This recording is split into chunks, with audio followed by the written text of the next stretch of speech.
Let's start with the chapter The French Revolution. When the French Revolution occurred, it was Louis XVI who was ruling France. He was young, inexperienced and had an extravagant style of living.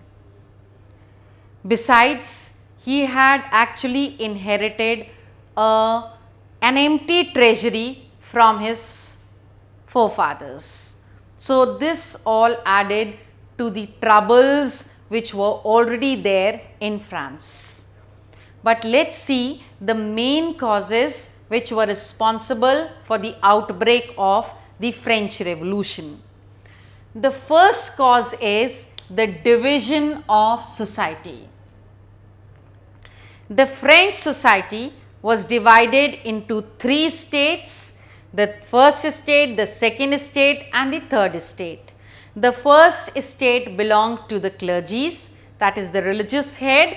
The second estate or that of the nobles and the wealthier section, and the third estate of the commoners.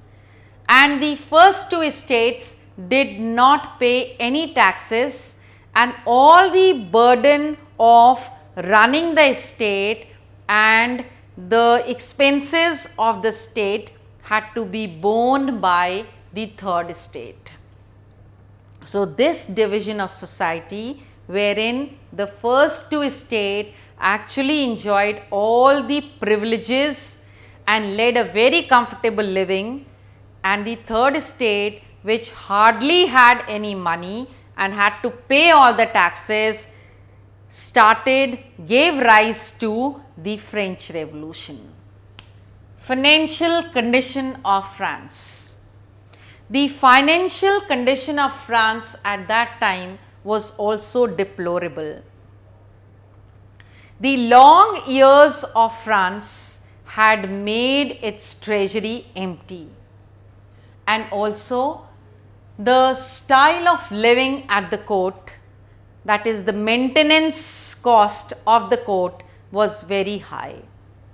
Then the 13 American colonies were helped by the Emperor of France to gain independence from Britain, their biggest enemy, and this war or these wars that actually made these colonies free of the clutches of Britain gave a debt of almost 2 billion livres to France.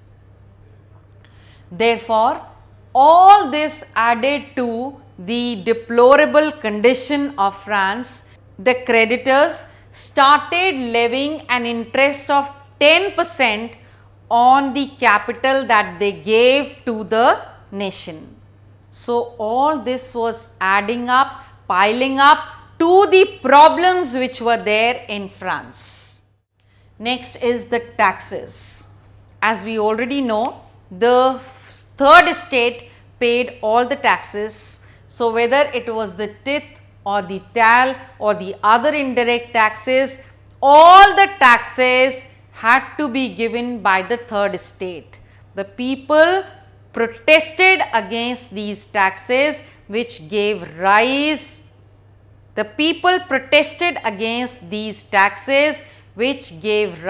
to the French Revolution. Growing population.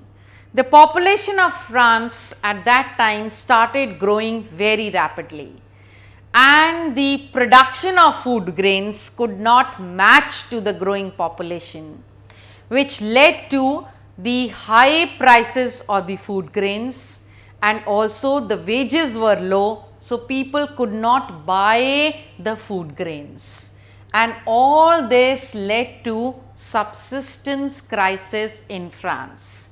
Subsistence crisis is when people are not able to meet their basic requirements, that is food and clothing and shelter. That's subsistence crisis, and the growing population actually gave rise to subsistence crisis, as they were not able to meet whether they were the food grains or the wages according to the population. Rise of middle class in France. You see, the middle class is always the class which is responsible for the outbreak of any revolution in the world, because they are educated, learned, and they are awakened people. Therefore, they always lead the revolutions.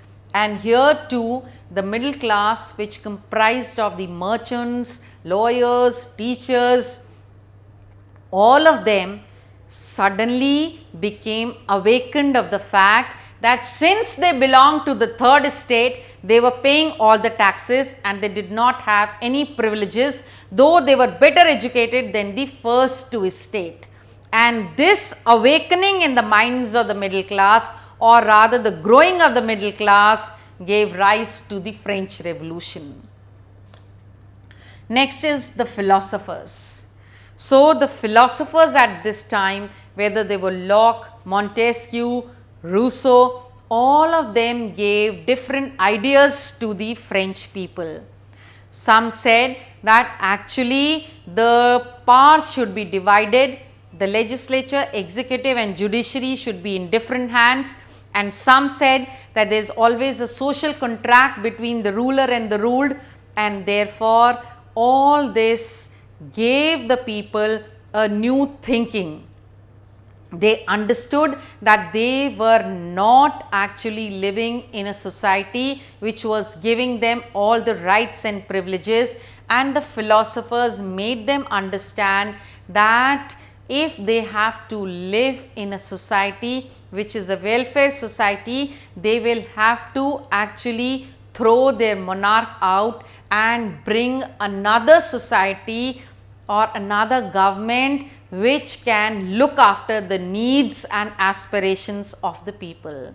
Therefore, they grew against the Emperor of France, giving rise to the French Revolution. The immediate cause of the French Revolution was that they spread a rumor in the country that King Louis XVI was going to enhance the taxes, and as the third estate was already burdened by the taxes, they fumed, they became very angry, and all these causes collectively led to what is described in history as the French Revolution, and I continue with it in the next clipping.